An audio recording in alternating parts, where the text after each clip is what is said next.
সীমান্ত হত্যা নিয়ে আজকে আমাদের স্বরাষ্ট্রমন্ত্রী সালাউদ্দিন আহমেদ তিনি বলেছেন যে সীমান্ত হত্যা তিনি একটা ডেফিনিশন দেওয়ার চেষ্টা করেছেন যে সব হত্যাকেই আসলে সীমান্ত হত্যা বলা যাবে না। তো এটা খুবই মানে তিনি বোঝানোর চেষ্টা করেছেন যে যারা বিভিন্ন অপরাধ সংগঠিত করতে বা মাদক আনতে বা হচ্ছে চোরাচালানের জন্য সীমান্তের ওই পারে যায়, এটা বাস্তব যে অনেকেই যায়।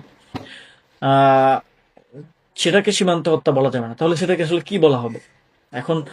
আহ, যদি এটা এরকমই হয় তাহলে সাপোজ বাংলাদেশে অবৈধভাবে ভারতের অনেক নাগরিক থাকে বলে আমরা জানি, আমরা বিভিন্ন সময় পত্র পত্রিকায় দেখেছি অন্তর্বর্তী সরকারের সময় একটা নোটিশ দেওয়া হয়েছিল যে অবৈধভাবে যারা আছে সবাই যেন ইনফরমেশন সাবমিট করে।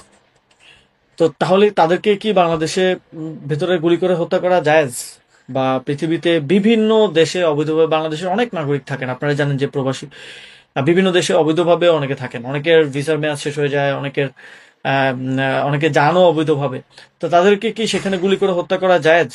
জায়েজ কিনা এটা তো শুধু মানে যদি পলিসি হয় তাহলে এটা তো সব দেশের ক্ষেত্রেই হওয়া উচিত, এবং বাংলাদেশের ক্ষেত্রে এটা জাস্টিফাইড হওয়া উচিত ভারতীয় যে কোনো নাগরিককে এখানে গুলি করে মেরে ফেলা।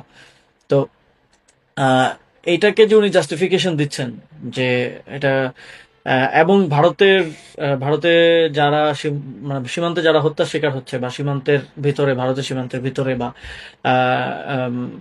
একটা হচ্ছে দুই সীমান্তের মাঝখানে একটা জোন থাকে, সেখানে যারা হত্যার শিকার হচ্ছেন তারা সবাই কি আসলে চোরাচালানকারী বা সবাই কি আসলে মাদকের আদান প্রদানের সাথে জড়িত বা চোরাচালানের সাথে জড়িত? এটা কিভাবে সরকার আসলে নিশ্চিত করবে যে কোনটা? তো এই বিষয়টা নিয়ে আমার মনে হয় আরো স্পষ্টতা প্রয়োজন। এটা একটা দায়সারা বক্তব্য বলে আমরা মনে করছি যে সীমান্ত হত্যার বিষয়টাকে তিনি রংলি অ্যাড্রেস করছেন। তিনি বরং ন্যাশনালি এই বক্তব্যের মাধ্যমে, ন্যাশনালি ইন্টারন্যাশনালি এই বক্তব্য তো অবশ্যই ভারতেও বিভিন্ন মিডিয়া কভার করেছে করেছে আমি দেখেছি। ন্যাশনালি ইন্টারন্যাশনালি বাংলাদেশের নাগরিকরা যে কিলেবল, বাংলাদেশের নাগরিকদের যে নাগরিক মর্যাদা নাই, এইটাকে স্টাবলিশ করছে। এবং এই বক্তব্যের মাধ্যমে তিনি বিএসএফ কে আরো উস্কানি দিচ্ছেন এবং জাস্টিফিকেশন দিচ্ছেন যে তোমরা যেটা করতেছো আমরা মনে করি যে দ্যাট ইজ নট রং, মানে হলে আমরা এটাকে রং মনে করি না। এই মেসেজটা দেওয়ার মাধ্যমে কিন্তু আপনি সীমান্তে বাংলাদেশের জনগণকে আরো বেশি ভালনারেবল করে তুলছেন এবং বাংলাদেশের যে নাগরিকদের যে নাগরিক মর্যাদা সেটাকে অনেক ছোট করা হচ্ছে। তা আমরা মনে করি সীমান্তে কোনো নাগরিককেই আহ, ভারতের সীমান্ত রক্ষাকারী বাহিনী গুলি করে হত্যা করতে পারে না।